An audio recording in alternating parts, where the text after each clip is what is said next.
One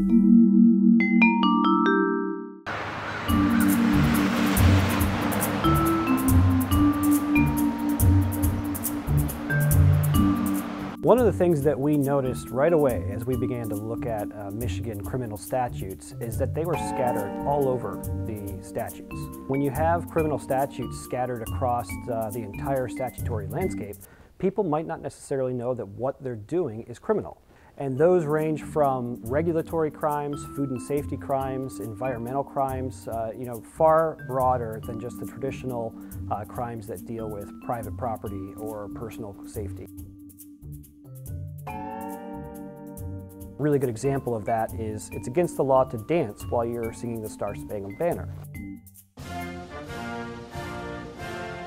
The third type of overcriminalization is where you have penalties that are far out of sync with the type of behavior that they're penalizing.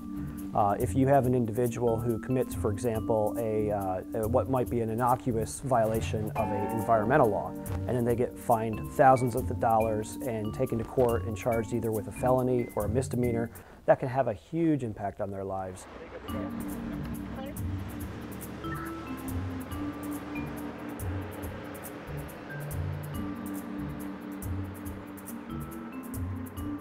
Over the last 6 years, the Michigan legislature has enacted an average of 45 new crimes a year.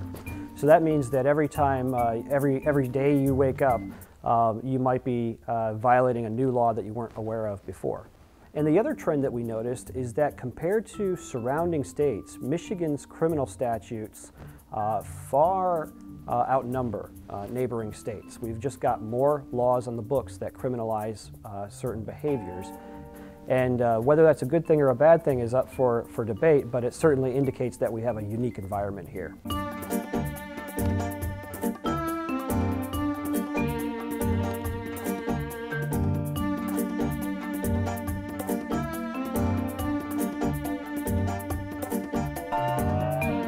So one of the ideas that the Mackinac Center has recommended is to enact in the law a default mens rea provision, or a default criminal intent provision, which would say if the statute is silent on what intent is required to show on the side of the prosecution, then we would establish a certain default that they would have to go to.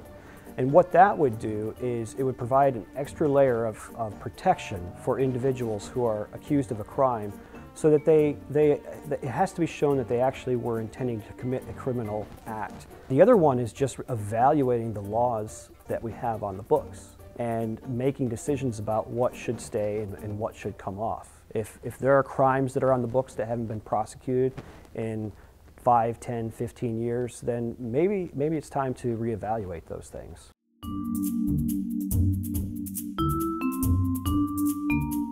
You can only imagine the devastation that would happen to one's family and career if you're arrested and prosecuted and even convicted of a crime. But that is especially horrific if it involves a crime that most people would look at the behavior and say, that just doesn't seem like it's that wrong.